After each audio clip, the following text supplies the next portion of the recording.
Hey everyone, and welcome back to the channel. Today we're diving deep into a topic that affects millions of us: dating apps. They've completely revolutionized how we meet people, right? But have you ever stopped to think about how they might be changing something much more fundamental? How we actually value each other? Let's rewind a bit. The promise of dating apps was incredibly powerful.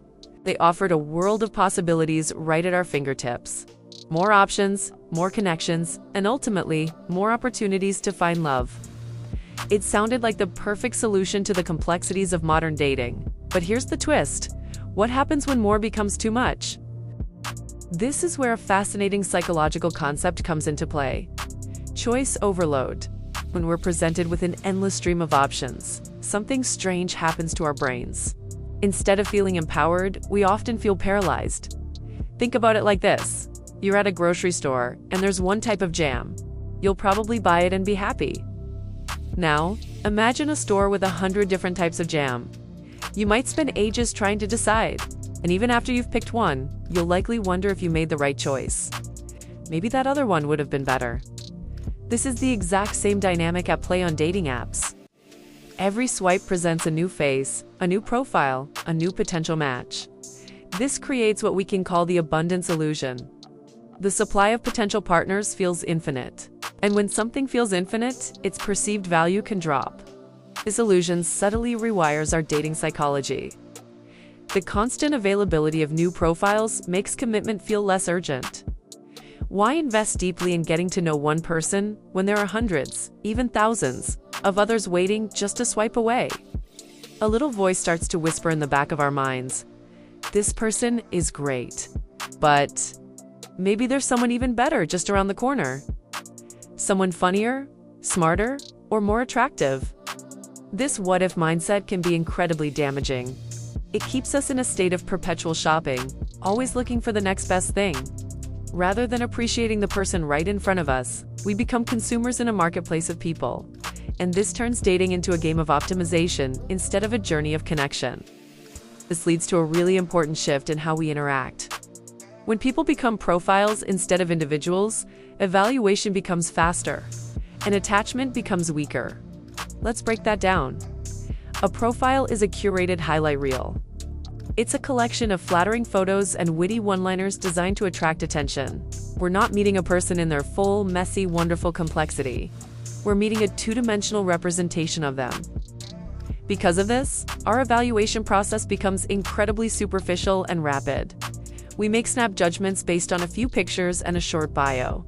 We swipe left or right in a matter of seconds, often for reasons we can't even articulate. We're not looking for a soul, we're looking for a good profile. This rapid, superficial evaluation process has a direct impact on our ability to form genuine attachments. True connection requires time, vulnerability, and a willingness to see beyond the surface. It's about discovering the quirks, the flaws, and the shared values that make someone who they are. But the very design of dating apps encourages the opposite. It encourages speed, efficiency, and disposability. If a conversation doesn't immediately sparkle, or if a first date isn't a Hollywood-level romance, it's easy to just move on. The next match is just a swipe away, after all. This cycle of quick evaluation and easy dismissal weakens our attachment muscle. We get used to low-stakes interactions and become less willing to put in the effort that real relationships require. We start treating people like they're replaceable, because the app tells us they are. This isn't to say that dating apps are all bad. Of course not. Many people have found wonderful, lasting relationships through them. They've opened up social circles and created connections that would have never been possible otherwise, especially for people in smaller communities or with busy schedules. The technology itself isn't the problem. The issue is how we, as a culture, have adapted to this technology. We've embraced the convenience without fully considering the psychological side effects. We've allowed the logic of the algorithm to seep into the logic of our hearts. The gamification of dating, the points, the notifications, that all trains us to seek validation from the app itself, rather than from a genuine human connection. That little dopamine hit we get from a new match can become more addictive than the slow, steady work of building a relationship. So, what can we do about this? The first step is awareness. Understanding these psychological dynamics is crucial. When you're using a dating app, Remind yourself that you're interacting with real, complex human beings, not just profiles. Try to slow down. Instead of swiping endlessly, maybe focus on a few profiles that genuinely intrigue you. Read their bios carefully. Ask thoughtful questions that go beyond, "How was your day?" When you match with someone, give the conversation a real chance to develop. And if you decide to meet up, go into it with an open mind, free from the pressure of finding the one on the first try. The goal shouldn't be to find a perfect person, because perfect people don't exist. The goal is to find a real person with whom you can build something meaningful. Ultimately, dating apps didn't just change how we meet. They changed how we perceive value. They introduced market dynamics into our love lives, turning people into commodities and relationships into transactions. They fostered an illusion of infinite choice that can make us devalue the very connections we claim to be seeking. By being more mindful and intentional in how we use these platforms, we can start to reclaim the human element of dating.